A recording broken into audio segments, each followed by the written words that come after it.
ஹல்லேலூயா. இன்று அதிகாலையில் நாம் பரிசுத்தரின் வார்த்தை நாம் தியானிக்க இருக்கிறோம். இந்த நாளிலே கூட மார்க் எழுதின சுவிசேஷம் 5வது அதிகாரம் 22வது வசனம்.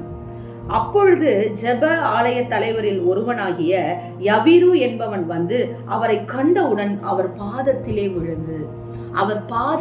விழுந்து கதறி தன்னுடைய பிள்ளைக்கு ஜீவன் வேண்டும் என்று சொல்லி கேட்கிறதை நாம் பார்க்கிறோம். ஆம் தேவ ஜனமே, அவன் பிள்ளை மரண அவஸ்தைப்படுகிறார். அந்த நேரத்தில் அவன் என்ன செய்கிறான்? எந்த ஆஸ்பத்திரிக்கு மகளை கொண்டு செல்ல வேண்டும் என்று சொல்லி அவன் சிந்திக்கவில்லை. எத்தனை வைத்தியர்களை தேடினாலும் கூட ஜீவனை கொடுக்கிறவர் இந்த தேவனாக இருக்கும் என்று சொல்லி நம்பி வந்து அவருடைய பாதத்தில் விழுகிறான். இன்றைக்கும் அநேக நேரத்திலே நாம் ஜெப ஆலய தலைவனை போல இருக்கிறோம்.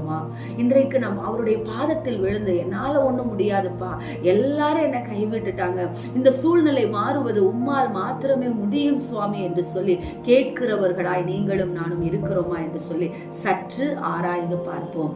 ஆம் தேவ ஜனமே, அவரையே பிடித்துக் கொள்ளுகிறவர்களுக்கு அவர் ஜீவனை கொடுக்கிறார். ஜெப ஆலய தலைவனுடைய வீட்டிலே கர்த்தர் அதிசயத்தை செய்தது போல, மகளை உயிரோடு எழுப்பினது போல, இன்றைக்கும் உங்கள் வாழ்க்கையிலே கர்த்தர் அநேக காரியங்களை எழுப்ப வல்லமை உள்ளவராய் இருக்கிறார். எந்தெந்த காரியங்களில் நீங்கள் சோர்ந்து போய் இருக்கிறீர்களோ அவ்வளவுதான் என்று சொல்லி இதோ நினைத்து கொண்டிருக்கிறீர்களோ எல்லாவற்றையும் கொண்டு போய் அவர் பாதத்திலே விழுங்கள். அவர் பாதத்திலே மண்டியிட்டு கதறுங்கள். அவரை பிடித்து கொள்ளுங்கள். அவர் பாதத்தை பிடித்து கதறி அழுங்கள். அப்பா என்று சொல்லி முறையிடுங்கள்.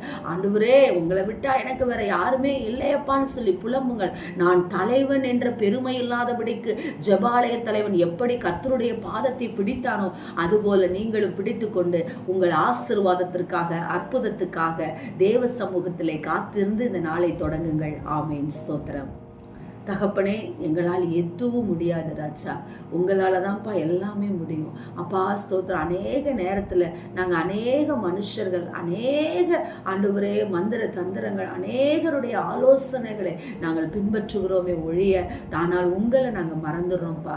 இந்த வேலையில் ஜெபாலய தலைவன் எப்படி உம்முடைய பாதத்தில் விழுந்தானோ அதே போல அப்பா எங்களுடைய எல்லா சூழ்நிலைகளும் இதோ நாங்கள் உங்கள் பாதத்திலே விழுந்து ஜீவனை பெற்றுக்கொள்ள, சுகத்தை பெற்றுக்கொள்ள, ஆசீர்வாதத்தை பெற்றுக்கொள்ள, தேவைகள் சந்திக்கப்பட எங்களுக்கு கிருபை கொடுத்ததற்காக நன்றிகளையும் ஸ்தோத்திரங்களையும் சொல்லி இந்த நாளை தொடங்குகிறோம். நல்ல பிதாவே, ஆமென்.